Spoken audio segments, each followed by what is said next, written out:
നമസ്കാരം. VCV ന്യൂസിലേക്ക് സ്വാഗതം. ഞാൻ വേണുഗോപാൽ. ആദ്യം പ്രധാന വാർത്തകൾ. പകുതി വിലയ്ക്ക് ഇലക്ട്രിക് സ്കൂട്ടർ, തയ്യൽ മെഷീൻ, ലാപ്ടോപ്പ് തുടങ്ങിയവ വാഗ്ദാനം ചെയ്ത് അനന്തുകൃഷ്ണൻ നടത്തിയ തട്ടിപ്പുമായി ബന്ധപ്പെട്ട് വടക്കാഞ്ചേരിയിലും കേസ്. കുമ്പളങ്ങാട് സ്വദേശി നൽകിയ പരാതിയിലാണ് അനന്തുകൃഷ്ണനെ പ്രതിയാക്കി വടക്കാഞ്ചേരി പോലീസ് കേസെടുത്തിരിക്കുന്നത്. വെളപ്പായ ചൈന ബസാറിൽ വിഷപ്പുല്ല് ഭക്ഷിച്ച് 5 പശുക്കൾക്ക് ദാരുണാന്ത്യം സംഭവിച്ച കുഴിപ്പറമ്പിൽ വീട്ടിൽ രവിക്ക് കേരള ഫീഡ്സ് ലിമിറ്റഡ് നൽകുന്ന 2 പശുക്കളുടെ കൈമാറലും ഭക്ഷ്യസാധനങ്ങൾ നൽകുന്ന ചടങ്ങും നടന്നു. മൃഗസംരക്ഷണം ക്ഷീരവികസനം വകുപ്പ് മന്ത്രി ജെ ചിഞ്ചുറാണി കൈമാറൽ ചടങ്ങിന്റെ ഉദ്ഘാടനം നിർവഹിച്ചു.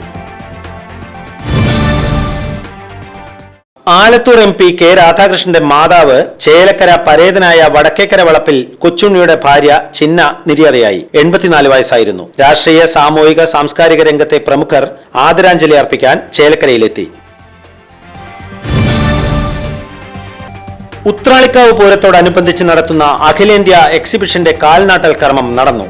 ഓട്ടുപാറ എക്സിബിഷൻ ഗ്രൗണ്ടിൽ നടന്ന പരിപാടി സേവ്യർ ചിറ്റിലപ്പള്ളി MLA ഉദ്ഘാടനം ചെയ്തു.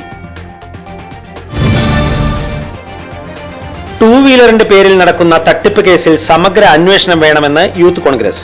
സംസ്ഥാന സർക്കാർ സത്യസന്ധമായ അന്വേഷണം നടത്തി കുറ്റക്കാർക്കെതിരെ കർശന ശിക്ഷാ നടപടി എടുക്കണമെന്നും യൂത്ത് കോൺഗ്രസ് ആവശ്യപ്പെട്ടു.